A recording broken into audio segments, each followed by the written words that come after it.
Welcome back to ESBR Boxing's YouTube channel. Delighted to be joined by Thomas Cathy, which means we're in final prediction mode. Thomas, thanks for joining me. A bit of a time difference between the two of us, but we've managed to make it work. We're here talking about our final predictions for the big fight happening tonight from the Co-op Live Arena in Manchester, Saturday, 26th of December. Jack Catterall against Regis Prograis, of course, in the super lightweight division. I'd like to get straight to it, Thomas, but before we do that, and before I ask your final predictions, if you are watching this video, please do drop us a like on the video. Let us know in the comments your thoughts. Click that subscribe button. Yeah, if you keep seeing us popping up in your recommended videos on YouTube, why not hit the subscribe button? We've got all your boxing needs under one roof, so be sure to check it out. Thomas, as I said, Jack Catterall, Regis Prograis, been fighting on tonight. Sorry, been fighting tonight.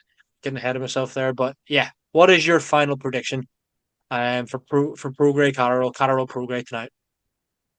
To be honest with you, I see Catterall winning a uh pretty straightforward, clear-cut decision. Um, I think it'll be about like 8 rounds to 4 type fight. Um, I do think this is a good fight for Catterall to have, like coming off of a win like Taylor. Like if he can score, you know, wins over Taylor and Prograde consecutively. That would be a pretty big deal, especially compared to the rest of the names on his resume. So yeah, I see Catterall winning this one pretty handily. Also, just he's kind of coming into his own right now, in his prime. He's just looking to be in better form overall. Um, And Prograis, on the other hand, is in his mid 30s, coming off of a bad loss. I mean, I know it was Devin Haney. People weren't really expecting him to win that fight, but um, it was a really lopsided loss, and he did not look good, like at all. So yeah, I'll be interested to see what he has left after that and how that loss has affected him. Um, but yeah, I see Catterall winning this one pretty handily, about 8-4, maybe 9-3 type of fight. What about you, Paul? Very interesting, Thomas. Very interesting. Fair play to you. You're maybe not as biased as some of the rest of us. Like me, when there's a fighter from Belfast fighting, even if he or she's got no chance, I'll be backing them to win. Thought you were maybe going to do that with Prograis, your fellow American, but no, fair play to you. Now, all joking aside, I think.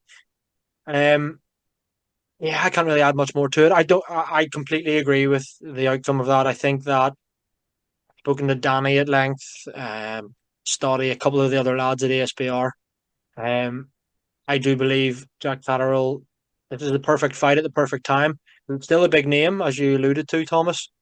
But I think that not necessarily the best version of Regis Prograis that we're getting right now. I think Jack Catterall, as you mentioned, if he was to beat George Taylor and then Prograis back to back.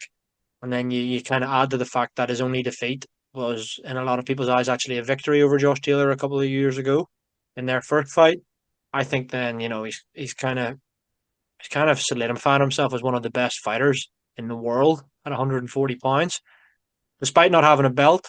Obviously, he won't have a belt after this either. But I think 2025 could be the year where Jack Catterall really does come into his own and perhaps fulfill his dreams of becoming a world champion. Because I do believe he is one of the top fighters at 140 pounds. And yeah, I do think that we'll maybe see that on Saturday night. I do agree with what you said. I think it goes the points. I can't see a world in which Catterall stopped Prograis. If it is going to be a stoppage, it would have to come really late. I don't think I think Catterall maybe punches harder than people let on, but without being a concussive puncher. He's not one of the biggest punchers at 140.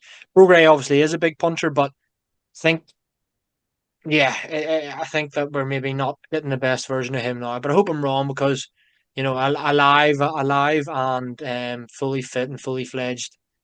Regis Prograis is a handful for anybody, even at this stage of his career. So yeah, I for one think and hope that the best Prograis turns up, and yeah, Catterall will need to be on his game then to beat him. But I do agree with you. Mid points probably something similar. That 116, 112, maybe 117 or 116, 111, 17, 111, kind of around those margins. I do agree with you.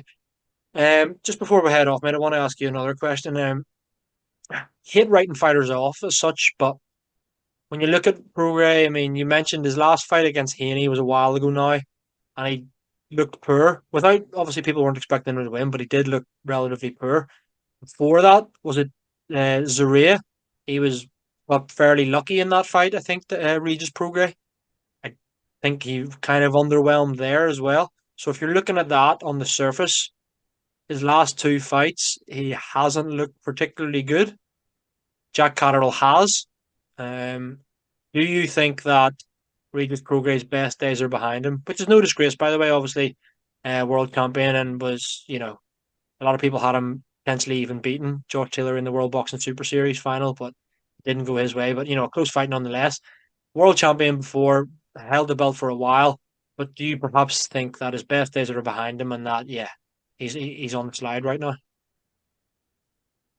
I would have to think so. And that year off, and just inactivity overall, sure isn't helping. And he's getting into his mid 30s now. Um, and when you just look at like the state of the 140-pound division right now, it's you know there's some pretty serious talent there, and I just don't know if I see Prograde being able to hang with, I don't see him being able to hang with Catterall, much less any of the other title holders, really, to be honest. I wouldn't pick him to beat Rayo Venezuela. I wouldn't pick him to beat Liam Paro. Um, I wouldn't pick him to beat, I mean, he lost already to Haney lopsidedly. So, um, yeah, I I definitely do think Progray's days are best days are past him, but I will learn a lot about whether or not that's the case in this fight for sure. Definitely, mate, 100%. And yeah, fingers crossed it's a good fight and it delivers. And, if Jack Catterall is the winner and if we are correct, Thomas, then I think 2025 is a big year for him potentially. As you mentioned there, some of the champions at the weight, he's got to be looking at them, even the Teofimo Lopez's of this world. Perhaps even massive fights with, like, I don't know if Shakur's up at 140 now.